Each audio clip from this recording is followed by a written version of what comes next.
Graça e a paz. Em nosso curso básico de vida cristã, estamos no livro 5, Atos dos Apóstolos, capítulo 5, o crescimento da igreja. No tópico 1, a instituição dos diáconos, recomendamos a leitura de Atos, capítulo 6 e 7. Tratamos dos seguintes assuntos. Qual a razão que levou o surgimento dos primeiros 7 diáconos da igreja em Jerusalém? E quais deveriam ser as suas condições morais, intelectuais e espirituais? Destacamos os 3 fatos relevantes ligados ao martírio de Estevão. No tópico 2, perseguição e dispersão da igreja, recomendamos aí a leitura de Atos, no capítulo 8, do versículo 1 a Atos, capítulo 9, versículo 43. Amados, o capítulo 8 do livro de Atos registra, em seus primeiros versículos, a primeira perseguição à igreja que estava em Jerusalém. Então, após a morte de Estevão, a perseguição contra a igreja aumentou de intensidade. Ninguém era poupado. E lá em Atos, no capítulo 8, versículo 3, diz: Saulo, porém, assolava a igreja, entrando pelas casas e arrastando homens e mulheres, encerrava-os no cárcere. Então, é uma palavra que nos dá uma pálida ideia da ação repressora por parte de Saulo. Ele surge como um personagem mais ativo nessa perseguição. Seu zelo religioso levou a devastar a igreja em luta feroz contra o que ele considerava ali uma insuportável heresia. Essa perseguição provocou a dispersão da igreja e a levou a uma compreensão mais profunda do evangelho que Jesus lhe dera a pregar. Observe, amados.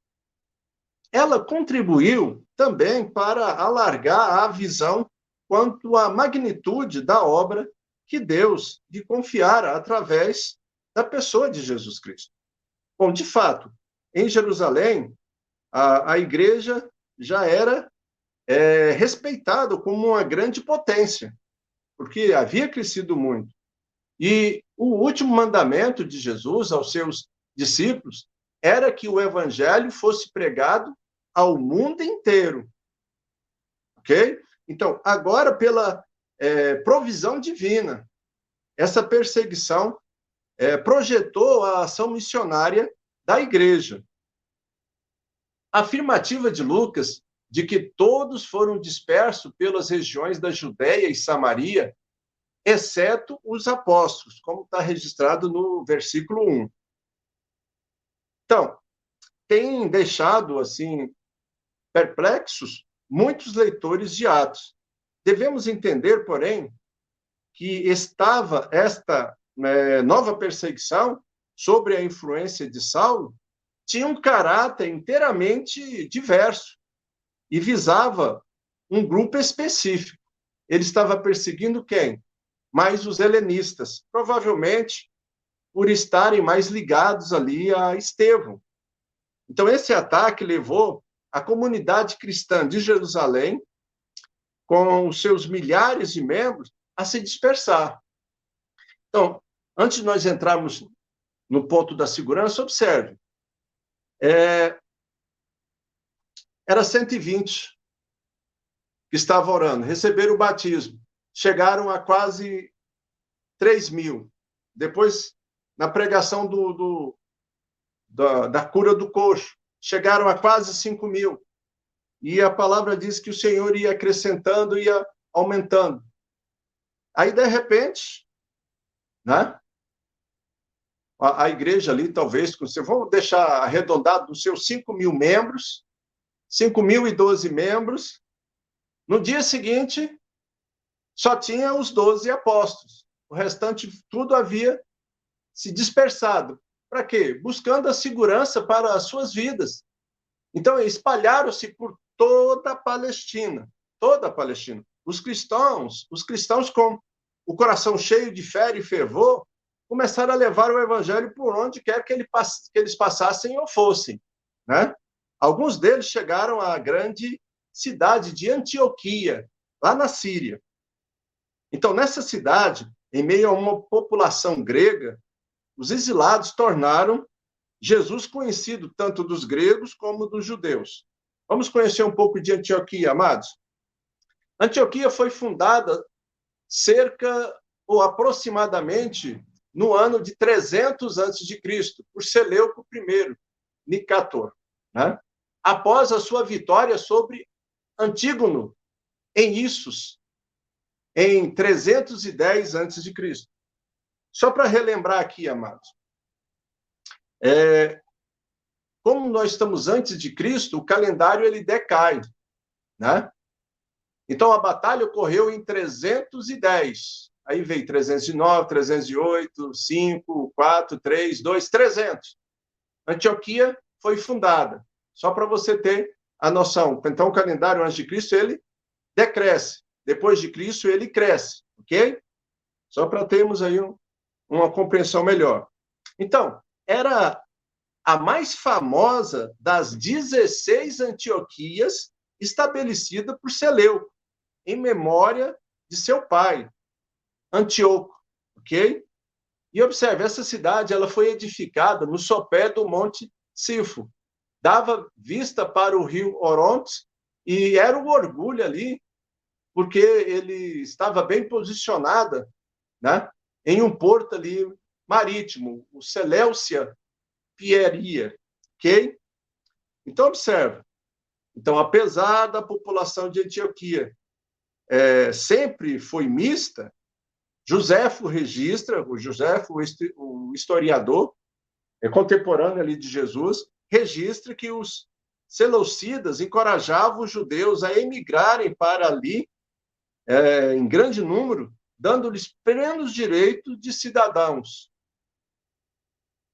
Então, foi em Antioquia que os seguidores de Jesus foram chamados cristãos pela primeira vez, como diz lá em Atos, no capítulo 11, versículo 26. E foi assim, amados, que os crentes de então deram um grande passo para o estabelecimento do cristianismo no mundo todo. Pois um pouco mais tarde, a próspera igreja lá de Antioquia enviaram 2 missionários nas suas primeiras viagens missionárias, Barnabé e Paulo, né, a pregarem Cristo aos gentios. Só agora os seguidores de Jesus tinham consciência do que Jesus queria dizer quando declarou: sereis minhas testemunhas até os confins da terra. Lá em Atos, capítulo 1, versículo 8. Você acha que você ainda lembra. Então, a ordem de Jesus foi a seguinte: que os seus discípulos fossem suas testemunhas, tanto em Jerusalém, como em toda a Judéia e Samaria, e até as extremidades da terra. Assim aconteceu. Jerusalém, o principal distrito da Judéia. Então, uma província da então província romana foi evangelizada. Disso, o próprio sumo sacerdote deu testemunho, lá em Atos, no capítulo 5, versículo 28, dizendo: expressamente vos ordenamos que não ensinasse nesse nome. Contudo, encheste Jerusalém da vossa doutrina, e quereis lançar sobre nós o sangue desse homem?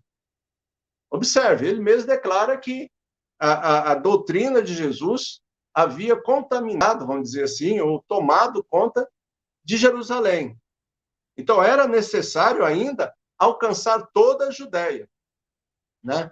Indo ali do Mar Morto até o Rio Jordão, de um lado, até as praias do Mediterrâneo do outro lado, indo para o sul, subindo para o norte, atravessando a fronteira, né? E penetrar ali nas províncias vizinhas e se espalhar pelo mundo, enchendo com o evangelho. Essa era a determinação de Jesus. Talvez você pode questionar, por que então saíram os primeiros cristãos de Jerusalém? Porque, primeiramente, isso foi a determinação de Deus, né?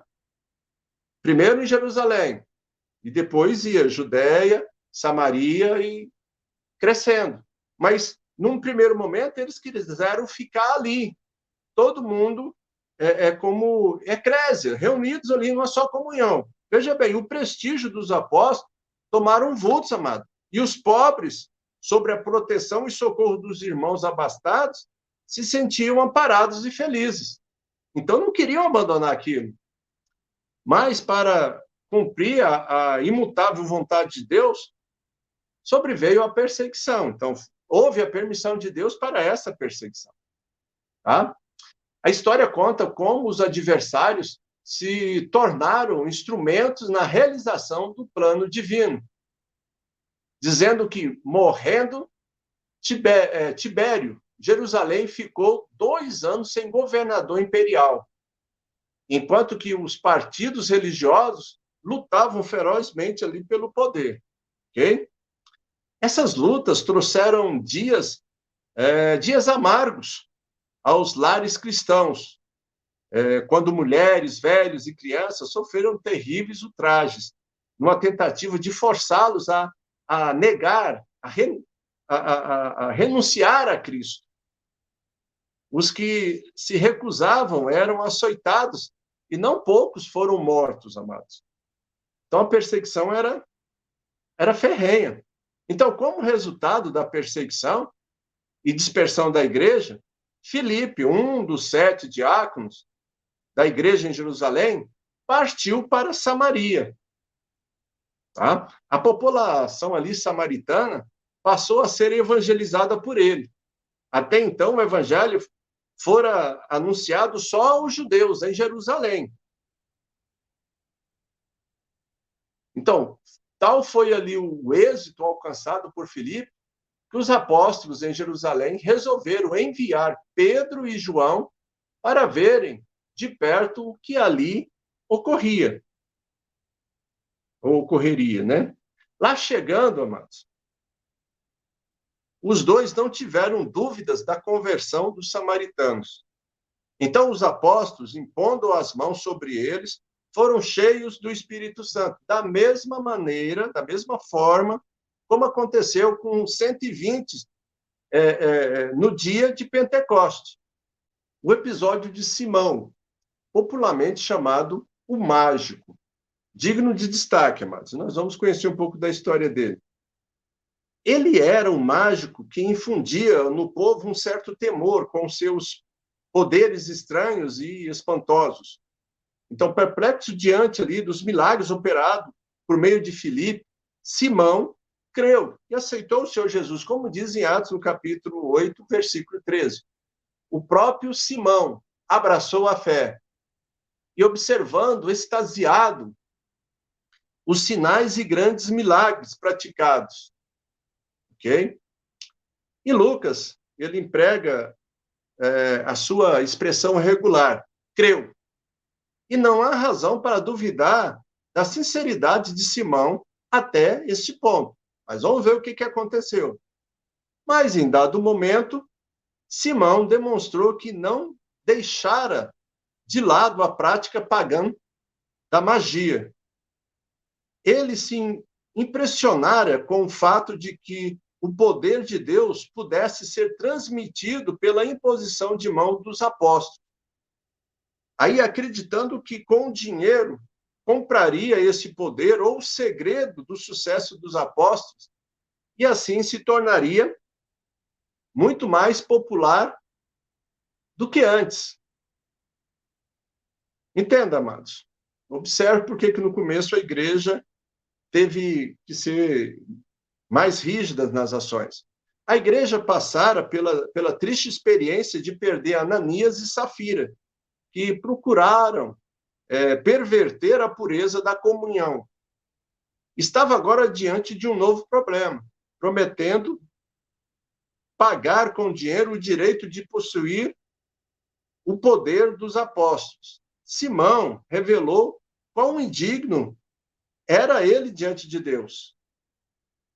E Simão abrigara no coração um interesse ou interesses egoístas. Pretendia ocupar o lugar que só a Deus cabia. Por isso, Pedro disse que ele cometera um grande pecado, procurando possuir o Espírito Santo de forma tão indigna.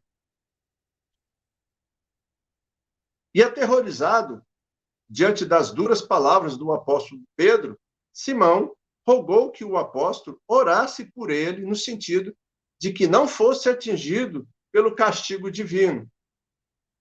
Tá? Mas vamos ver mais um pouco da história dele. De acordo com Hipólito, um dos principais líderes da igreja antiga, a exibição final de Simão foi um fracasso. Veja só o que ele fez. Ele foi enterrado vivo, prometendo reaparecer dentro de 3 dias. Mas não conseguiu, pois na lacônica frase de Hipólito, ele disse o seguinte, abre aspas, ele não era de Deus, fecha aspas. Então, a literatura cristã posterior apresenta Simão como o pai de todas as heresias. Teve a oportunidade, mas ele queria era ser engrandecido com a ação e o poder do Espírito Santo na vida dele. Então, uma vez estabelecido o trabalho do evangelho em Samaria, o evangelista Filipe foi enviado pelo Espírito Santo a entrar em contato com o eunuco tesoureiro de Candance, rainha dos etíopes. Ele estivera peregrinando em Jerusalém por motivo das festas. Agora estava retornando ao sul, viajando numa carruagem.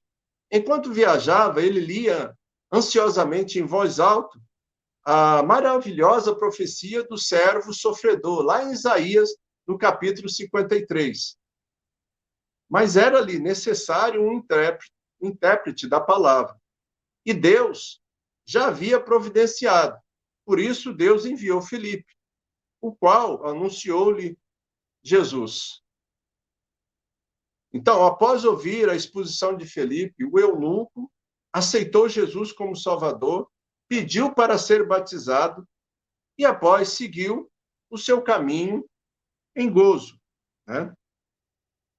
Enquanto o novo convertido prosseguiu alegremente ali a sua viagem, Filipe, que fora arrebatado pelo Espírito do Senhor, da presença do eunuco, se achou depois em Azoto.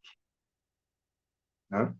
E disse, lá em Atos, capítulo 8, versículo 40, indo, passando, anunciava o evangelho em todas as cidades, até chegar a Cesareia. Né? Observa, amados, antes de nós entrarmos agora no capítulo 9. O Espírito Santo arrebatou Filipe.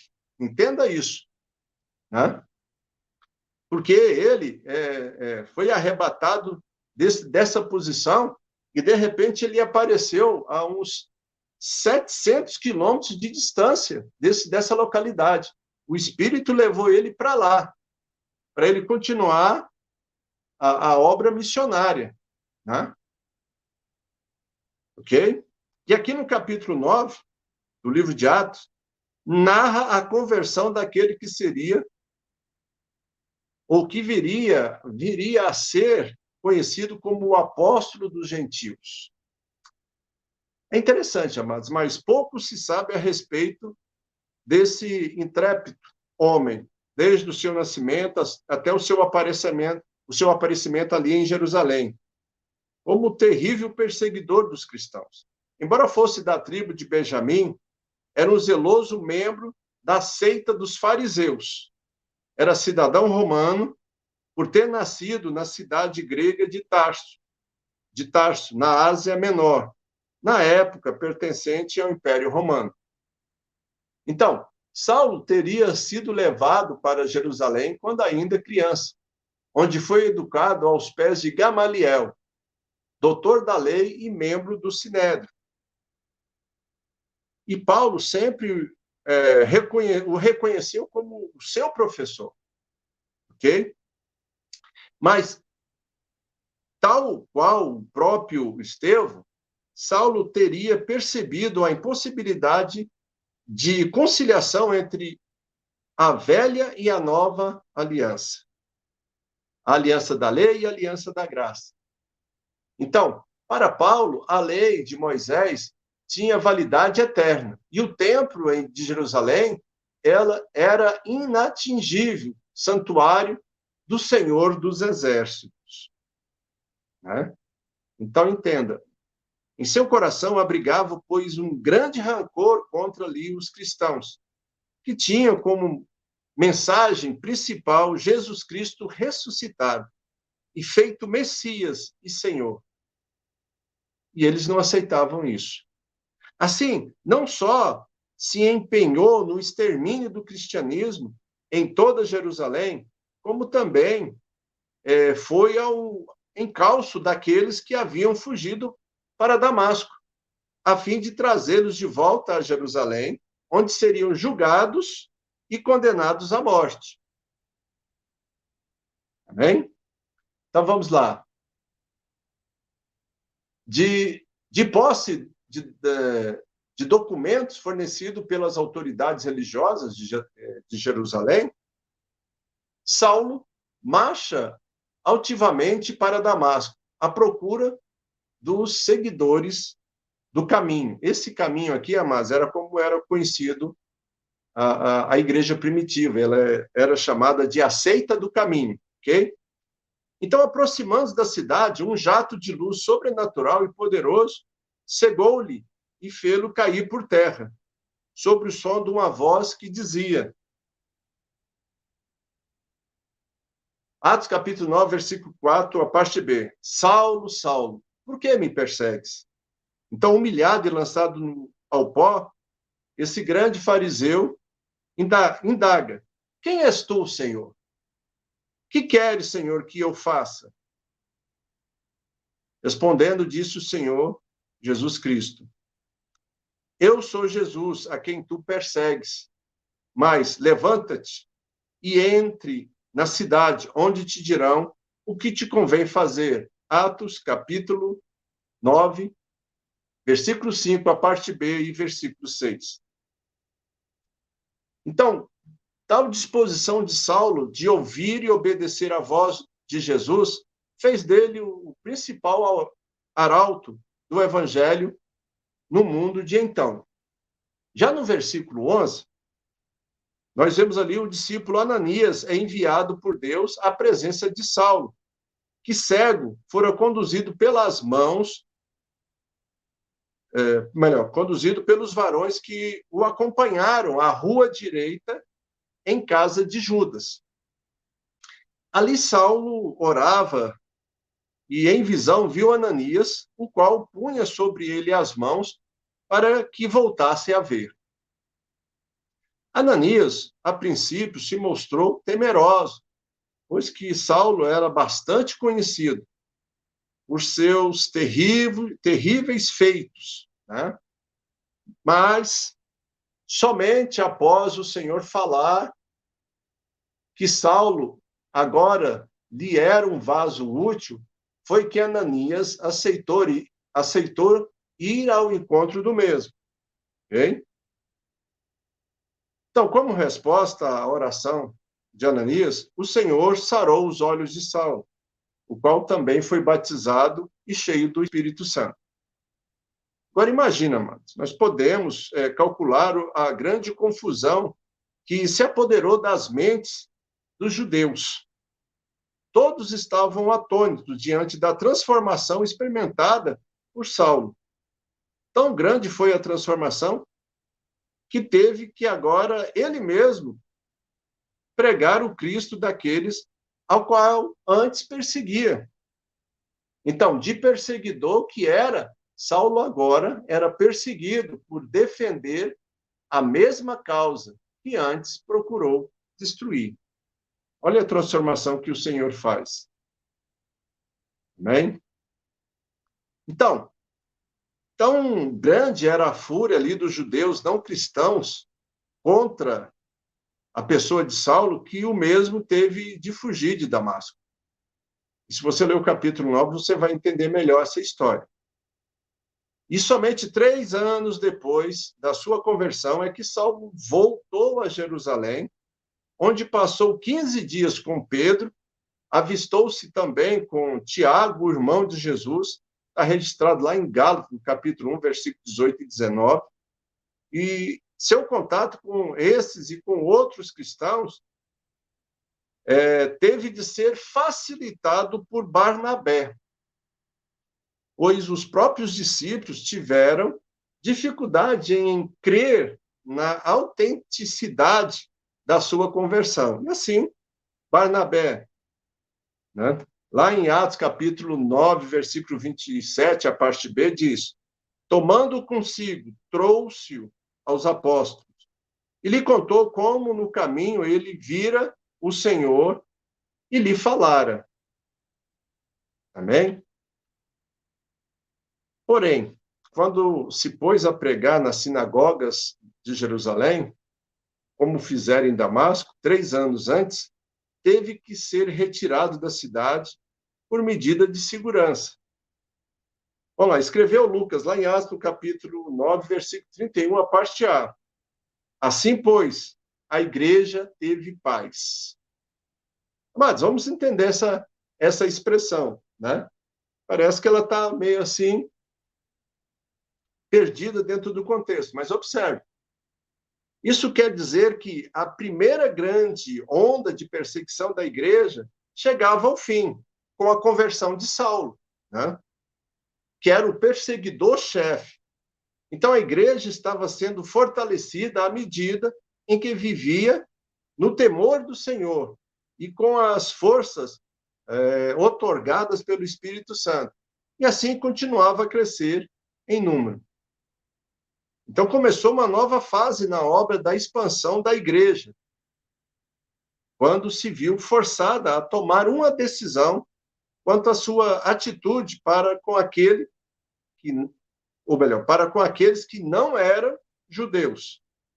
E aí, nos versículos 32 a 35, mostra Pedro viajando entre as igrejas fora de Jerusalém, a fim de lhes dar ensinamentos apostólicos e também incluir ali a evangelização, ok? Mas veja bem, em Lide, ou em Lida, Pedro cura Enéas, que era paralítico. Um ponto importante dessa obra é que a cura foi levada a efeito pelo nome de Jesus. Fato este que levou a muitas conversões entre o povo da localidade. E o comentário do milagre se espalha pela região. Jope ficava no litoral, a 19 quilômetros de Lida. E nos versículos 36 a 42, temos a ressurreição de Dorcas. Observe, nós já estamos quase terminando, amados. Dorcas se ocupava com obras de ações sociais e caridade. Eram estas virtudes altamente estimadas, que continuava a ser praticada pelos cristãos. Assim, os cristãos de Jope enviaram um pedido a Pedro que viesse logo para ressuscitar Dorcas. Pedro atendeu o pedido. Então, ao chegar, é conduzido ao cenáculo, onde havia um grande clamor pela morta, no versículo 39. Pedro manda todos saírem do aposento, e depois orou e chamou a morta, versículo 40. Observa, amados. O milagre foi operado exclusivamente pela oração e pela palavra de ordem, né? A morta respondeu à chamada de Pedro a abrir os olhos e sentar-se, né? Então, somente então é que Pedro lhe deu a mão para ajudá-la a ficar de pé e apresentou viva aos cristãos de Jope. especialmente as viúvas, como diz aí no versículo 41. Ok? Então, observe, amados. Então, depois desses dois milagres, a cura de um paralítico e a ressurreição de outra pessoa, aquilo espalhou por aquela região. Então, era natural que Pedro ficasse ali na vizinhança para dar seguimento a este movimento em massa. E falar mais, ensinar, e pregar e ganhar almas, né? Mas o ponto que se destaca aqui, o que é interessante, é que ele se hospeda com um curtidor, né? Então, os comentaristas notaram que a ocupação de um curtidor era considerado algo impuro e que uma pessoa com escrúpulos farisaicos evitaria qualquer contato com um homem como esse, ou semelhante a esse homem, né? Depois você pode verificar ali no versículo 43. Mas Pedro já estava sendo preparado também, né, para atingir e alcançar os gentios, né? Então ele já começa a não ligar tanto assim para aquela rigidez farisaica, né? E aceita se hospedar, talvez porque Jesus fala, mesmo disse, ó, quando te oferecerem uma hospedagem, você aceite, fique lá. Então ele deve ter atendido às orientações e o ensino de Jesus e aceitou ficar, porque talvez tenha sido esse que tinha oferecido hospedagem para ele, ok? Então nós terminamos por aqui. Na próxima aula nós vamos para o capítulo 6, a fundação da igreja gentílica. Tópico 1, a conversão de Cornélio. Recomendamos aí a leitura de Atos capítulo 10, versículo 1 a capítulo 11, versículo 18, até o capítulo 11, versículo 18. E vamos responder as seguintes questões. Qual o nome do primeiro gentio no plano de Deus a receber a mensagem do Evangelho? O que representou o derramamento do Espírito Santo sobre a casa de Cornélio? Qual foi a explicação que Pedro dá em sua defesa perante a igreja em Jerusalém? Amém? Amados, entenda. O nosso objetivo sempre foi de trazer conhecimento para que você esteja levando a palavra a todas as pessoas, né? Então, aproveite esse estudo, ele é básico, mas te dá a base para você pregar o evangelho. Faça estudo com as pessoas que ainda não são cristãs, para que elas possam buscar mais conhecimento e você também dar razão do seu motivo de fé. Ok? Então, vamos fazer crescer essa obra missionária. Se você gostou, deixa aí o seu like, né? Se você não gostou, deixa o seu dislike. Nos comentários, vai lá e deixa as suas perguntas, se tem alguma dúvida, né? Faça os seus comentários, não deixe de deixar os seus comentários. Né? Se não gostou também, deixe lá os seus comentários. Não gostei por isso, por aquilo. Ok? E vamos juntos fazer crescer o reino de Deus, porque o Senhor está às portas. Que Deus abençoe os irmãos e até a próxima aula.